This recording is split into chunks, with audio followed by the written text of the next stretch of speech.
Bonjour à tous les amoureux de Jésus-Christ et bienvenue si c'est la première fois que tu tombes sur nous. Que Dieu vous bénisse infiniment. On vous invite à vous abonner à notre chaîne qui s'appelle Centre de Gloire Emmanuel, notre chaîne YouTube. Et surtout, n'oubliez pas d'activer la cloche de notification pour ne rien rater de tout ce que nous allons publier. Cette chaîne a pour objectif d'éveiller les esprits des chrétiens afin d'acquérir la maturité spirituelle. Et puis toujours, on se base sur les versets bibliques, on se base sur l'écoute du Saint-Esprit pour pouvoir rester toujours dans la pensée et dans le cheminement du Saint-Esprit sans se laisser emporter par le vent. Et puis la saga Olingue continue, hein, bien sûr, il y a à boire, à manger dans tout ça, rien n'est fini. Donc, sachez que sur notre chaîne, vous avez plus de 320 vidéos pour vous enseigner, pour vous affermir, pour vous consoler, pour vous fortifier, pour grandir spirituellement, pour réfléchir toujours avec l'aide du Saint-Esprit et à vous basant toujours sur la parole de Dieu pour éviter ce genre de dégâts qu'on rencontre au sein des églises, ce genre de manipulation. Parce que quand on est blindé avec la parole de Dieu, personne ne peut nous manipuler. Aujourd'hui, on va continuer à parler toujours de l'affaire Axa Olingue et de Kevin Kaseya, mais on va s'intéresser à la première femme de Kevin Kaseya, qui a fait une chanson. Et oui, hein, la situation exige, hein, elle a besoin de faire une thérapie, donc elle a chanté une chanson qui, à l'intérieur, elle est en train de pleurer, hein, donc d'exprimer sa douleur, et puis de demander à la belle famille de revenir un peu à la raison, parce qu'elle est restée avec un enfant, et tout, etc. Donc, bon, quand on l'écoute, hein, bon, on est ému, hein, donc, ce qui est normal. Et apparemment, le couple Axa Olingue et Kevin Kaseya ne seraient pas tous retournés après la lune de miel à Kinshasa. Kevin serait en train de traîner au Congo-Brazzaville actuellement. Et il paraît qu'on a aperçu Axa Olingue se baladant sans sa bague de mariage. La question est, est-ce que Axa Olingue a écouté enfin tous ces gens qui étaient en train d'essayer de lui faire entendre raison? Si c'est oui, il doit neiger en enfer actuellement. Bon, peu importe. Aujourd'hui, on va s'intéresser à la première femme de Kevin Kaseya. Donc, avant d'aller plus loin, donc je vous invite d'abord à lire 2 Rois chapitre 4, versets 18 à 23. Et vous avez aussi Nombre 21, versets 4 à 9 à lire. Ces deux versets parlent des situations difficiles et comment nous devons réagir. Et puis pourquoi je parle de la femme de Kevin Kaseya aujourd'hui? Parce qu'il y a beaucoup de femmes, quand elles se retrouvent dans ce genre de situation, elles ont tendance à littéralement à péter un câble, ce qui est logique. C'est une situation stressante, c'est une situation difficile. Kevin Kaseya est parti en le laissant avec des dettes, en le laissant avec une fille, et puis quand il part, il ne prévient pas que je ne veux plus revenir, que je pars me marier. Donc il dit au revoir à sa femme légitime à la maison pour épouser une deuxième femme, et du jour au lendemain, la première femme, les Sego, donc apprend ça sur des réseaux sociaux. Je vous laisse imaginer la douleur et le choc, hein, qu'elle a pu ressentir en ce moment-là. Donc aujourd'hui, j'aimerais dire à toutes les Sego du monde entier, qu'elles soient hommes ou femmes, qui subiraient ce genre de situation, que c'est pas la fin du monde. Vous ne devez pas vous mettre dans la posture des victimes. Vous ne devez pas laisser quoi que ce soit vous briser. Il n'y a aucune situation sur Terre qui mériterait que vous puissiez y laisser votre santé, votre peau. Absolument pas du tout. Donc, je viens vraiment donner un message à Madame Lesego et toutes les personnes qui rencontreraient ce genre de choses. Donc, c'est pas la fin du monde. Refuser de se mettre dans la posture de la victime, ne pas se venger face à cette situation. C'est vrai que c'est difficile, ça fait mal, ça énerve, mais ne pas se venger. Surtout de ne pas regretter tout le bien qu'on avait fait à l'homme ou à la femme qui vivait avec tout ce qu'on a pu sacrifier pour cette personne au nom de l'amour, de la confiance, etc. Et tout. Donc, et en plus, les Sego se retrouvent avec une fille. Donc, en s'énervant, en laissant cette situation lui prendre, lui faire du mal et tout. Donc, elle peut tomber malade, mourir même, et puis laisser cette fille souffrir. Et puis, en se vengeant dans la colère avec Kevin Kaseya, puisque Kevin est parti se marier ailleurs alors qu'il était déjà marié et tout. Donc, c'est l'enfant aussi qui souffre dans cette situation-là. Mais je vais d'abord continuer à me baser sur la première femme. Avant de continuer, je vais lire, j'ai failli oublier, on a 2 pages Facebook donc pour nous contacter. Donc n'hésitez pas, c'est la page Apôtre Olivier Kambola officiel et Apôtre Harmonie. Donc je vais vous lire, donc ça concerne une femme samaritaine qui a reconnu l'homme de Dieu et qui a voulu l'honorer. Donc du coup, le prophète Élisée passait souvent devant la maison de cette femme, donc, et puis elle le pressait, elle le proposait de venir manger chez elle. à chaque fois qu'il passait par là. Et puis elle avait même demandé à son mari qu'il puisse faire dans leur maison une chambre haute, de façon à ce que l'homme de Dieu, quand il est en train de passer par là, mais il peut venir se reposer chez eux. Et tout. Donc cette femme a dû gérer la situation catastrophique dans laquelle elle se retrouvait en s'appuyant sur le Seigneur. Donc cette femme sage gère le problème en s'appuyant sur le Seigneur. Donc c'est pour dire à l'Essego aujourd'hui que quoi qu'il arrive, peu importe ce que tu es en train de subir comme situation, tu dois t'appuyer sur le Seigneur pour gérer la situation. Parce qu'il paraît aussi qu'elle elle était hospitalisée parce qu'elle avait des problèmes de tension, donc par rapport à tout ce stress. Donc c'est pour ça qu'on insiste encore sur le fait que mesdames, messieurs, quand vous devez gérer des pressions et des stress, comme par exemple l'affaire Kevin Kaseya a pu causer dans la vie, et on imagine bien, de la première femme, vous devez toujours vous baser sur la parole de Dieu, parce que sinon vous n'allez pas vous en sortir, vous risquez de mourir comme ça. Vous avez beaucoup d'hommes et de femmes qui ont fait des AVC après qu'ils ont découvert que le mari ou la femme était marié ailleurs, après avoir appris qu'on a été trompé, humilié, etc. Donc, est-ce que ça en vaut vraiment la peine? Lisons la parole de Dieu. Donc cette femme, c'est la Samaritaine qui avait accueilli l'homme de Dieu à la maison, et puis elle traversait une situation très stressante, et on va voir comment elle a géré ça. En tant que chrétiens, nous devons toujours gérer les choses selon la parole de Dieu et à l'aide du Saint-Esprit qui est là pour nous consoler. Alors, là je vais vous lire 2 Rois. 2 Rois chapitre 4 verset 18 qui me dit: L'enfant grandit, et un jour qu'il était allé trouver son père vers les moissonneurs, il dit à son père: ma tête, ma tête. Le père dit à son serviteur: porte-le à sa mère. Le serviteur l'emporta et l'amena à sa mère. Et l'enfant resta sur les genoux de sa mère jusqu'à midi, puis il mourut. Elle monta le coucher sur le lit de l'homme de Dieu, ferma la porte sur lui et sortit. Retenez bien. L'enfant a très mal à la tête, on l'emmène auprès de sa maman, la maman prend l'enfant et part le déposer dans la chambre où ils avaient déjà prévu, et que le prophète Élisée partait souvent dormir quand il venait chez eux. Et tout. Donc l'enfant meurt, elle prend l'enfant, elle dépose dans la chambre de l'homme de Dieu. C'est symbolique tout ça, hein, donc gardez bien ça en tête. Elle monta le coucha sur le lit, bon ça j'ai déjà lu, donc verset 22 qui me dit: elle appela son mari et dit: envoie-moi, je te prie, donc après avoir couché l'enfant sur le lit de l'homme de Dieu, envoie-moi, je te prie, un des serviteurs et une des ânesses. Je veux aller en hâte vers l'homme de Dieu et je reviendrai. Retenez bien, je vais aller en hâte vers l'homme de Dieu et je reviendrai. Et il dit: pourquoi veux-tu aller aujourd'hui vers lui?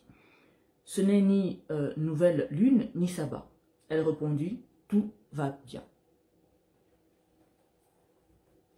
Donc gardez bien en tête, hein, là on parle de l'Essego, on parle de toutes les femmes qui ont été trompées ou tous les hommes qui ont découvert l'infidélité de leur femme par exemple, et qui doivent subir des pressions, un stress qui peut les rendre malades. Cette femme subit aussi un stress. Son enfant meurt du jour au lendemain, l'enfant a été avec son père tranquillement auprès des moissonneurs, et puis l'enfant a très mal à la tête, et puis l'enfant est ramené auprès de sa mère. L'enfant reste pendant un moment, et tout avec sa maman, et puis l'enfant meurt. La maman garde son sang-froid. Tu te rends compte, imagine que ton enfant, ton fils, ta fille, entre tes mains, meurt. La maman prend l'enfant et le pose dans la chambre qui était prévue où l'homme de Dieu venait dormir. Et tout. Donc, cette femme, d'abord, elle fait preuve de maîtrise de soi, en ne pleurant pas, en ne paniquant pas. Elle ramène l'enfant dans la chambre du serviteur de Dieu. Donc, pour qu'elle puisse garder en tête que non, quoi qu'il arrive, je dois privilégier Dieu d'abord. Donc là, le serviteur de Dieu, c'est symbolique. Donc, elle dépose l'enfant. Et puis, elle sort. Tranquillement, elle demande à son mari de lui donner tout le nécessaire, donc le transport dont elle avait besoin. Là, pour le cas, c'était l'âne et tout. Donc, elle avait besoin qu'on lui donne tout le nécessaire pour aller vers le serviteur de Dieu qui n'était pas au même endroit où ils étaient. Et puis, le mari lui demande, mais pourquoi tu pars le chercher? Parce qu'il n'y a pas une raison en particulier, comme d'habitude, par exemple, quand on part le voir. Et la femme lui dit, ne t'inquiète pas, tout va bien. Elle a laissé un mort à la maison, son enfant qu'elle aime, qu'elle chérit, qu'on se doute bien, et tout. Et puis elle dit à son mari sans paniquer, sans quoi que ce soit, que tout va bien. Et puis elle veut aller en hâte vers le serviteur de Dieu. C'est quoi la leçon à retenir là-dedans? Que bien aimé dans le Seigneur, peu importe la pression et le stress que vous êtes en train de traverser actuellement, vous devez toujours avoir le regard vers Dieu. Vous devez toujours avoir le regard vers le Seigneur. Vous devez toujours faire confiance et compter sur Dieu. Bon, là, le prophète, c'est pas Dieu, mais il symbolise la symbolique. Parce que là, elle part chercher une solution. Elle ne pleure pas, elle ne panique pas. Elle ne se laisse pas mourir non plus de douleur ou de souffrance, mais elle privilégie d'abord Dieu. Elle recherche d'abord la face de Dieu. Elle cherche d'abord la solution avec Dieu, avant de commencer à chercher des solutions humaines, pleurer, etc. Et en plus, elle rassure son mari que tout va bien. Donc toi, tu sais qu'il y a un cadavre dans ta maison, et tu dis que tout va bien. Vous voyez un peu le degré de foi et de maîtrise de soi?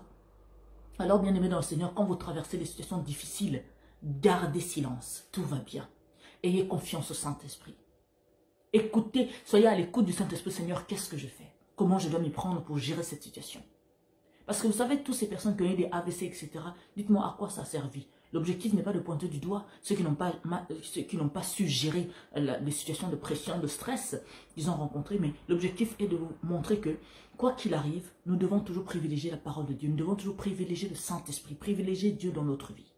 Parce que le reste n'en vaut pas la peine. Ça ne peut que nous emmener à avoir une santé médiocre, à souffrir d'une manière ou d'une autre. C'est pour ça que c'est vraiment très important, quoi qu'il arrive, bien aimé dans le Seigneur, on regarde Dieu. Par exemple, ceux qui ont subi les morsures du serpent, les enfants d'Israël qui ont commencé à se plaindre de Moïse, que non, tu es venu nous faire mourir ici dans le désert, ils ont commencé à se plaindre malgré tout ce que Dieu avait fait pour eux. Quand ils ont eu des morsures des serpents, Dieu a demandé à Moïse d'ériger un serpent, un grand serpent, de façon à ce que ceux qui étaient mordus, si tu regardes ce serpent-là, tu allais être sauvé. Mais qu'est-ce que symbolisait? Et le verset, hein, vous pouvez le lire dans Nombre 21, verset 4 à 9 par exemple. Ça voulait dire quoi? Que même quand tu es dans la mort en train de souffrir, tu es dans les difficultés, regarde vers Dieu, regarde vers Jésus, aie foi au Saint-Esprit, regarde la parole de Dieu. Parce qu'on a tendance, quand on a des problèmes, quand on a la souffrance, on commence à pleurer, à paniquer. C'est comme avec le coronavirus. Quand le monde entier a commencé à être confiné par-ci, par-là, et que les médias étaient en train de raviver la peur, en nous parlant tout le temps des nombres de morts qu'il y avait, le nombre de dégâts, le nombre de confinements dans le monde, ben les gens commençaient à paniquer, croire que c'était la fin du monde, mais non. Il faut rester calme. Quand il y a ce genre de pression, ce genre de difficulté, tu restes assis, tu dis, cher Saint-Esprit, toi, tu dis quoi? Et tu es à l'écoute. Et tu ne paniques pas, tu laisses le Saint-Esprit agir dans ta vie. Laisse go, laisse le Saint-Esprit te consoler, laisse le Saint-Esprit te fortifier, laisse le Saint-Esprit t'aider à surmonter cette situation. Ne laisse pas la pression, ne laisse pas le stress, ne laisse pas la colère ou la vengeance prendre le dessus. Tu es une femme forte, puissante. La preuve, depuis que tout ce scandale a commencé, tu t'es battue, tu as essayé de trouver toutes les solutions. Alors reste battante, reste la guerrière que tu es, mais à travers la parole de Dieu. Parce que la preuve, malgré le fait que tu as essayé de tenir, tu as ce problème de tension, ce qui montre que la seule façon de guérir de cette situation, de sortir forte, grandie, de sortir sans avoir de séquelles, c'est l'aide du Saint-Esprit, c'est la parole de Dieu. Jésus lui-même l'a dit que non, je vous envoie le consolateur, le Saint-Esprit qui est notre consolateur. Alors laissons le Saint-Esprit nous consoler, nous fortifier, nous guider, nous montrer le chemin. Sois à l'écoute du Saint-Esprit pour savoir quelle démarche je dois mettre en place pour que ça aille vite, pour que je puisse avoir gain de cause. Ne pleure pas parce que Dieu a vu déjà ta douleur et il va te venger. Et ça sera sans remède pour toutes les personnes qui t'ont fait du mal. Et tous les laissés-go du monde, que tu sois homme ou femme, tu as été trahi dans ce genre de choses, humilié dans ce genre de circonstances, sachez que Dieu va vous venger. Et laissez Dieu agir en vous. Laissez le Saint-Esprit vous consoler et vous fortifier. Que même quand les serpents sont en train de te piquer, tu es en train de souffrir, tu es en train de mourir, regarde Dieu. Regarde la parole de Dieu. Fie-toi au Saint-Esprit. Ne laisse personne avoir le dessus sur toi. En plus, dans ce genre de situation, il y a un enfant, c'est ça encore le plus douloureux, il y a un enfant, cet enfant est traumatisé, mais pour qu'elle puisse être guérie, c'est le Saint-Esprit. Donc tu dois lui montrer le chemin de Dieu, tu dois lui montrer l'évangile, elle doit apprendre à s'attacher à la parole, à ne pas laisser le stress, la dépression, lui miner, le ronger, le manger. Parce que Dieu est déjà en train de te venger. Parce que du côté de Kevin Kaseya et Dax Olang, ils ne sont pas tranquilles. Hein? Ah non, non, non, non, non, non, non. Tu sais combien de personnes dans le monde sont en train de prier pour cette situation? Pour qu'il y ait justice? Dieu est en train de te venger. Alors, ne laisse pas ta santé. Ne te mets pas dans la posture d'une victime. Parce que la Samaritaine, elle a dit quoi? Tout va bien. Donc, elle a dominé sur la situation. elle a saisi le problème à bras le corps, elle a pris son enfant, elle l'a déposé dans la chambre haute et elle est partie chercher la solution au bon endroit. Alors prends ton problème, mets-le dans la chambre haute et prie, laisse le Saint-Esprit agir. Loue l'Éternel tous les jours. À chaque fois que tu ressens la dépression, la fatigue, la fragilité, commence à louer, commence à lire la parole de Dieu. Commence à bénir Dieu pour cette situation qui va te faire sortir de là plus grande, plus forte, plus puissante. Il y a un adage qui dit, ce qui ne te tue pas te rend plus fort. Alors sois plus forte que tout. Appuie-toi sur le Saint-Esprit, appuie-toi sur la parole. Et vous tous qui traversez des situations difficiles, tu as peut-être perdu ton enfant cette année, tu as peut-être perdu ton business, tu as peut-être perdu la santé, tu as peut-être perdu, toi seul tu sais ce que tu as perdu, tu sais qu'est-ce qui te met dans des situations de pression et de stress où ta santé même commence à se dégrader. Je t'invite à laisser le Saint-Esprit te fortifier, à laisser la parole de Dieu te nourrir, te consoler. Parce que la meilleure des thérapies, c'est l'évangile. C'est le Saint-Esprit. Parce que quand j'ai traversé des situations difficiles à un moment de ma vie, c'est la parole de Dieu qui m'a permis de me relever. C'est le Saint-Esprit qui m'a permis d'être plus forte. Parce que si je ne m'étais pas appuyée sur la parole de Dieu, ah non, je ne serais pas aujourd'hui en train de vous parler. La parole de Dieu est merveilleuse. Il y a tellement de choses. En fait, la Bible, hein, quand on l'ouvre et on le lit, oh, on se rend compte à quel point Dieu nous aime. Il a tout prévu, il a tout préparé. En cas de difficulté, en cas de souci, en cas de dépression, en cas de quoi que ce soit, il y a tout. Pour ton épanouissement spirituel, pour ton épanouissement personnel, pour l'épanouissement de ta famille, pour l'épanouissement de ton entourage, de ton business, de tout ce que tu vas entreprendre dans ta vie, tout est dans la Bible. Alors ouvrez la Bible, lisez-le et faites confiance au Saint-Esprit. Bien-aimés dans le Seigneur, il n'y a rien qui est plus important et plus fort que la parole de Dieu. Alors, chers les ségos, le message, l'objectif de cette vidéo, c'était vraiment de te dire que tu dois laisser le Saint-Esprit agir en toi. Ne laisse rien te détruire, te miner. Ne te mets pas dans la posture d'une victime. Pardon. Donc, c'est pas la fin du monde ce qui t'arrive. Bénis Dieu pour cette situation parce que tu vas sortir plus forte, plus grande. Dieu va te bénir, va t'aider à sortir de tout ça, même à t'aider à trouver un autre mari qui est mieux que tout ce que tu as connu jusqu'à présent. Dieu t'a ouvert les yeux pour que tu puisses comprendre que cette personne n'était pas bienveillante, cette personne n'était pas une bonne personne pour ta vie. Ok, vous avez un enfant. Donc, maintenant, il faut réfléchir avec la sagesse du Saint-Esprit. Seigneur, comment je fais? Parce qu'il ne faut pas priver cet enfant de son père. Même si c'est un père indigne, cet enfant aura besoin de voir son papa. Alors, demande à Dieu la sagesse, comment je dois agir, comment je dois me comporter. Parce que l'enfant subit un traumatisme. Elle peut aller voir des psychologues et tout le reste, mais ce qui va vraiment le guérir de cette souffrance, de ce manque, de ce vide qu'elle va devoir composer avec maintenant, c'est l'aide du Saint-Esprit et la parole de Dieu dans sa vie. Donc, c'est pas la fin du monde. Refuser d'être dans la posture de victime. Ne prends pas des décisions que tu vas regretter plus tard. Par exemple, de refuser que ton enfant puisse voir son papa et ne te venge pas de lui. Donc, fais les démarches comme tu as déjà commencé à les faire, mais laisse tout ça associe le Saint-Esprit dans cette situation, pour savoir comment marcher, comment gérer ce problème, avec sagesse, sans douleur, sans commencer à faire des problèmes de tension à l'hôpital et tout le reste, parce que tu as un enfant qui a besoin de sa maman.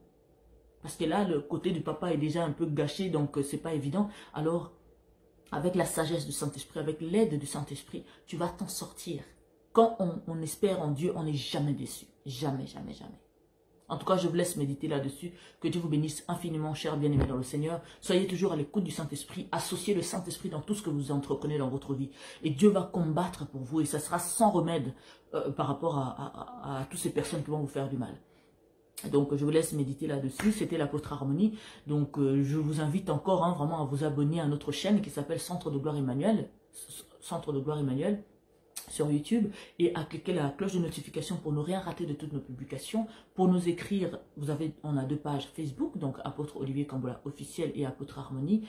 Je vous dis à demain pour d'autres affermissements. C'est ce scandale qui arrive, hein, donc servons-nous de tout ce scandale pour apprendre, pour tirer des leçons, pour grandir dans nos têtes, dans notre esprit, pour éviter de nous faire berner par qui que ce soit. En tout cas, que Dieu vous bénisse infiniment et je vous dis, la saga Olingue continue, donc on va continuer à en parler, à tirer des leçons de tout ça. Et puis, on va voir hein, les jours à venir. Est-ce que Axa Olingue va divorcer? Est-ce que Kevin va revenir au Congo? Parce qu'il est actuellement au Congo-Brazzaville. Hein. et tout. Donc, on va voir ce que ça donne. En attendant, que Dieu vous bénisse infiniment, que la joie du Saint-Esprit qui dépasse tout entendement puisse être dans vos cœurs. Et ne vous laissez pas berner par vos églises, par vos je ne sais quoi. Que Dieu vous bénisse infiniment. Que Jésus soit le Seigneur, votre seul maître. Il est le chemin, la vérité et la vie. C'est la seule chose. Si quelqu'un te présente autre chose, ça, ce n'est pas de Dieu. En tout cas, soyez bénis infiniment. Laissez vos soient puissantes, soient fortes avec l'évangile, avec le Saint-Esprit. Laisse le Saint-Esprit gérer cette situation. Ne laisse pas ta santé être détruite. Laisse ta santé entre les mains du Saint-Esprit. Il va te fortifier, il va t'aider à sortir de là. Et vous tous qui êtes traumatisés, qui avez été trahis, il y a peut-être des années ou cette année ou peu importe, attachez-vous à Dieu, attachez-vous à l'évangile, attachez-vous au Saint-Esprit, soyez à l'écoute du Saint-Esprit, lisez la parole de Dieu, vous allez voir, vous allez être guéris, vous allez même oublier tout ça comme si ça n'avait jamais existé. Et je sais de quoi je parle. Que Dieu vous bénisse infiniment et je vous dis à demain. La saga Olangi continue. Ciao.